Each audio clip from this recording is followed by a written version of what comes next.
والدین کی اب ذمہ داری بہت ساری زیادہ ہے کہ وہ اپنی نئی نسل کو سنبھالیں، چونکہ میرے خیال میں فتنے تھمے گی نہیں، فتنے اور زیادہ ہوں گے اور مختلف رنگوں کے اندر فتنے نمودار ہوں گے۔ کچھ فتنے ایسے بھی ہیں جو ہمیں پتہ بھی نہیں ہے لیکن ہمارے اندر سرایت کر رہے ہیں۔ اس لیے یہ بہت ساری ضروری اور لازمی چیز ہے کہ ہم اپنی نئی نسل کو سنبھالیں اور ان فتنوں کا مقابلہ کریں۔ یہ بدقسمتی سے یہ مختلف دن منانے کا جو رواج پیدا ہوا اور پوری قوم جو ہے وہ اس کے پیچھے لگ جاتی ہے۔ اصل ہم آدھا دین تو میڈیا سے لے رہے ہیں نا، جو میڈیا کہتا ہے رات کو صبح لوگ وہی کہہ رہے ہوتے ہیں، جو کلچر وہ متعارف کرا رہا ہے وہی ہم اپنا کلچر قرار دے دیتے ہیں۔ تو اب یہ ویلنٹائن ڈے کے نام سے جو بے حیائی کے فروغ کا منصوبہ ہے، عالمی منصوبہ، تو پاکستان کے اندر کہتے ہیں پھول نہیں ملتے اس دن۔ اللہ اکبر!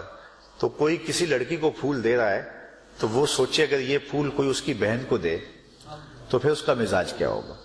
ایک شخص حضور کی خدمت میں حاضر ہوا اور عرض کرنے لگا کہ یا رسول اللہ صلی اللہ علیہ وسلم، میں ایمان لاتا ہوں لیکن مجھے زنا کی عادت ہے اور میں جو ہے وہ اس کو نہیں چھوڑ سکتا۔ تو آقا کریم علیہ الصلوۃ والسلام نے اسے فرمایا کیا تو یہ پسند کرتا ہے کہ تیری ماں کے ساتھ ایسا ماجرا ہو؟ اس نے کہا اللہ کے رسول میں کیسے پسند کر سکتا ہوں؟ تو فرمایا پھر کوئی بھی پسند نہیں کرتا۔ پھر فرمایا کہ اگر تو اس بات کو پسند کرتا ہے کہ تیری ہمشیرہ کے ساتھ یہ معاملہ، اس نے کہا یہ تو میں کبھی پسند نہیں کرتا۔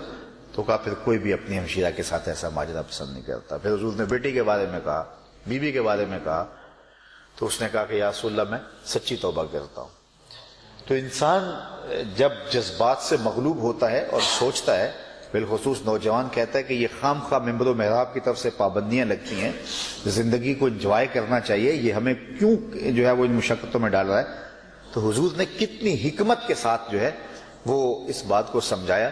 تو ادھر سوچنا چاہیے کہ یہ ماجرا ادھر بھی ہو سکتا ہے، لیکن جب حیا باختہ معاشرہ ہو جائے تو پھر وہ اس کو بھی قبول کر لیتا ہے۔ اذا فات الحیا فاصنع ما شئت، جب حیا نہ رہے تو بندہ کہتا ہے ٹھیک ہے میں بھی اس کو قبول کرتا ہوں۔ تو ایسے بھی معاشرے ترتیب پا گئے دنیا کے اندر۔ تو ہمارا معاشرہ حیا کا معاشرہ ہے۔ اسلام کا اگر مجھے آپ دوسرا نام پوچھیں کہ اسلام کا دوسرا نام کیا ہے، تو اسلام کا دوسرا نام دین حیا ہے۔ تو اسلام، ہر دین کی ایک شناخت ہوتی ہے، ہر دین کی ایک پہچان ہوتی ہے۔ اسلام کی پہچان حیا ہے، اور حیا ختم ہو جائے تو پھر کچھ بھی نہیں بچتا۔ حضور مدینے کے بازار سے گزر رہے تھے اور ایک شخص اپنے بھائی کو حیا کے بارے میں واز کر رہا تھا۔ تو حضور نے فرمایا داہو فإن الحیا من الایمان، حضور فرمایا چھوڑ دے اس کو، واز کرنے کی ضرورت نہیں، حیا تو ویسے ہی ایمان سے ہے۔ جب ایمان ہوگا تو حیا خود بخود ہوگا، اور جب حیا نہیں ہے، حیا چھن گیا تو سمجھو کہ ایمان کی کمزوری آ گئی۔ تو لازمہ ایمان ہے حیا۔ جب ایمان ہوگا تو اس کا نتیجہ حیا کی صورت میں ضرور برآمد ہوگا۔ تو اپنے ایمان کو پرکھنا ہو کہ میرے اندر ایمان کا لیول کیا ہے، تو آپ دیکھ لیں کہ میرے اندر حیا کیا ہے۔ تو حیا ہی دین ہے، اور اسلام کا دوسرا نام حیا ہے، اسلام کی شناخت حیا ہے۔ تو اس لیے اس طرح کی جو خرافات ہیں اس سے ہمیں بائیکاٹ بھی کرنا چاہیے، اور اس کے خلاف عملی جہاد اور کوشش بھی کرنی چاہیے، اور اپنے رویے سے اور اپنے انداز سے۔ بلکہ آپ کسی کو پھول ویسے بھی دینا چاہتے ہیں تو اس طرح ویسے گریز کرے۔ علماء نے کہا کہ یوم نیروز اور یوم مہرجان کے دن جو ہے وہ روزہ رکھنا منع ہے۔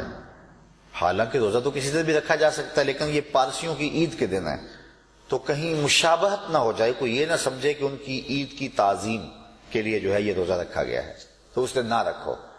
تو اس طرح ہولی، بیساکھی، یہ دنوں کے اندر وہ کوئی لوگ خاص طور پہ جو ہے وہ جلیبیاں وغیرہ لیتے ہیں، ہمارے ہاں پنجاب میں کلچر ہے، وہ علماء اس کے ضمن میں کہتے ہیں کہ اس دن گریز کر لیں، اس لیے کہ کوئی یہ نہ سمجھے کہ یہ وہ بیساکھی کی جلیبیاں ہیں۔ تو اگر آپ کسی کو ویسے بھی محبت سے پھول دینا چاہتے ہیں، پھول دینا منع نہیں ہے، لیکن اس دن کم از کم گریز ہونا چاہیے تاکہ جو ہے وہ اس کو سپورٹ نہ ہو۔ تو ہمیں اپنے عمل سے، اپنی کوشش سے، اپنی جد و جہد سے پوری قوت کے ساتھ جو ہے وہ ان خرافات کا مقابلہ کرنا چاہیے۔ اسلام حیا کا دین ہے، ہم اپنی نسلوں کو بچپن سے حیا سکھائیں اور ان کی گٹی کے اندر یہ بات رکھیں، اور یہی جو ہے وہ کسی قوم کے مہذب ہونے کی دلیل ہے۔